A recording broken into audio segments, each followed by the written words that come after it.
நமஸ்காரம். டா, டி இவற்றை போட்டு பேசுபவரா நீங்கள்? நாம் ஒரு உறவினரோடு ரொம்ப நெருக்கமானவர், அல்லது ஒரு நண்பரோடு ரொம்ப நெருக்கமானவர். இதை வெளிப்படுத்திக் கொள்ள வேண்டுமானால் என்ன என்று கேட்பதற்கு பதில் என்னடா என்று கேட்பவரா? இதனால் ரொம்ப உரிமையோடு பேசுவதாகவும் நெருக்கத்தோடு பேசுவதாகவும் நினைக்கிறோமா? அதை பற்றி தான் பேச வந்தேன். எந்த தமிழ் புத்தகத்திலாவது புதுவிதமான கதை எழுதுவதை விட்டுவிடுங்கள். நம்ம பழைய கதைகளை எடுத்துக்கொள்வோம். இதிகாசங்கள், புராணங்கள், தமிழ் நூல்கள்.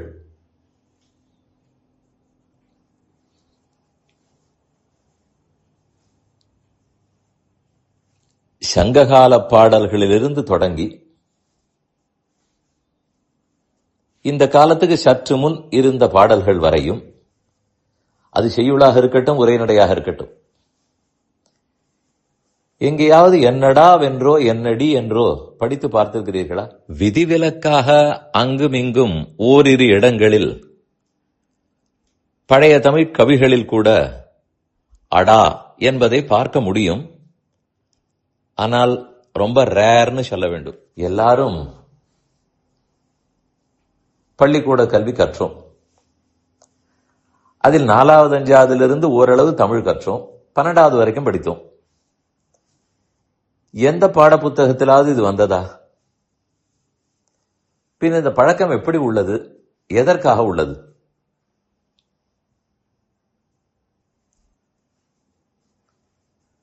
என்னுடைய தந்தையார் காலம் வரை கூட அவர் அப்படி யாரையும் டா போட்டு கூட்டே நான் பார்த்ததில்லை. அவர் சொல்லுவார், தன்னுடைய குரு தன்னை டா போட்டு அழைத்ததே கிடையாது என்று. நீ வா போ சொன்னது கூட குறைவுன்னு சொல்லுவார். இது என்ன வேறுபாடு? அதனால் நிஜமாகவே நெருக்கம் வருகிறதா?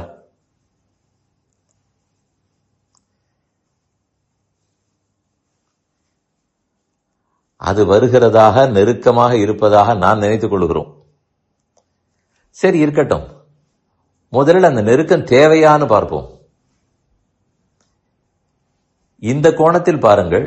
அந்த காலத்தில் இப்படி பேசவே இல்லையே என்றால், யாரும் அப்படி எல்லா உறவினர்களோடும் நண்பர்களோடும் நெருக்கம் காட்ட வேணும்னு விரும்பியதே இல்லை. முதலில் எதற்காக? வீண் வம்புதான் மிஞ்சும். 4 பேரோட நெருக்கம்னு சொன்னால் இன்னொரு 4 பேரை பத்தி விஷ போகிறோம், ஏச போகிறோம் பொருள், வம்பு பேசுவோம். ஓரளவுக்கு டிஸ்டன்ஸ் மெயின்டைன் பண்ணுவதுதான் எதிலும் நல்லது. நெருங்க முடியாதவராக இருக்க வேண்டும், பழக முடியாதவராக இருக்க வேண்டும் நான் சொல்ல வரவில்லை. எளிமையாக பழகக்கூடியவராக இருக்கலாம்.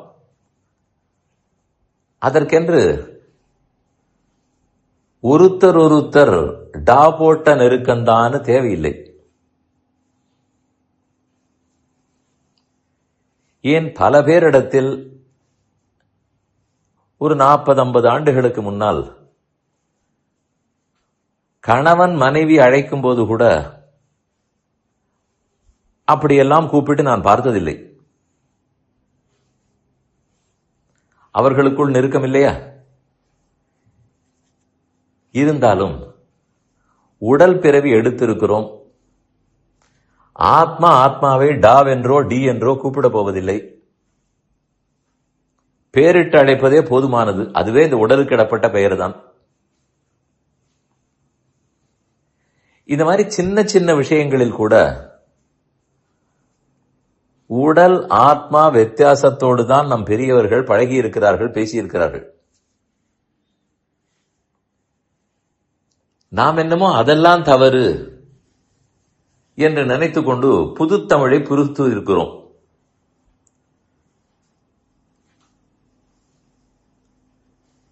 எந்த இலக்கணத்திலோ இலக்கியத்திலோ இதை போன்ற சொற்கள் எல்லாம் பார்க்கிறோம்.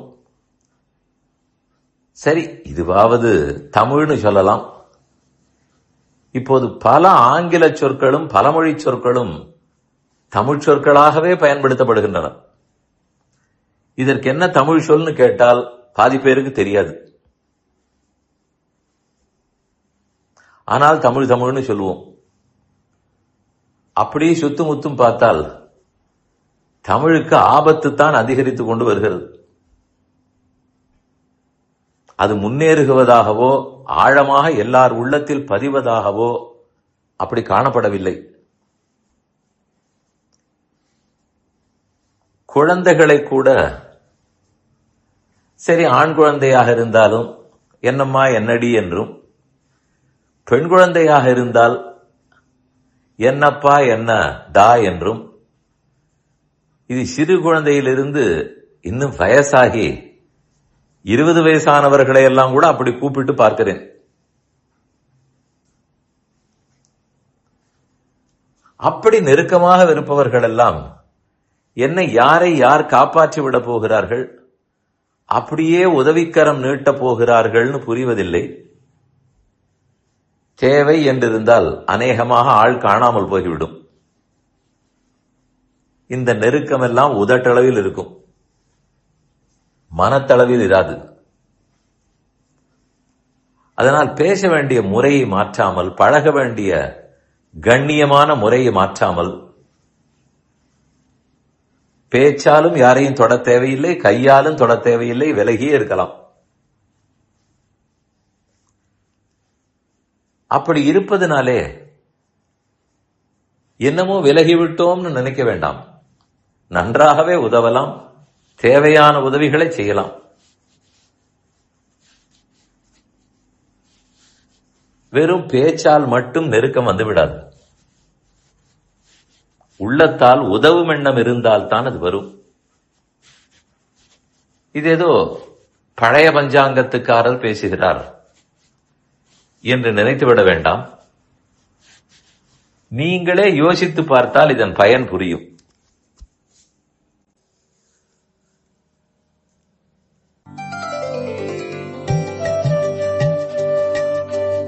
இந்த என் பணி ஆடியோவை உங்களுக்காக வழங்கியவர் வேலுக்குடி ஸ்ரீ கிருஷ்ணன் சுவாமி.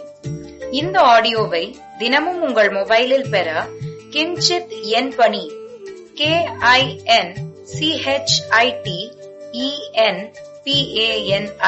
என்ற ஆப்பை கூகுள் பிளே ஸ்டோரிலோ அல்லது ஆப்பிள் ஐ ஸ்டோரிலோ டவுன்லோட் செய்து கொள்ளவும்.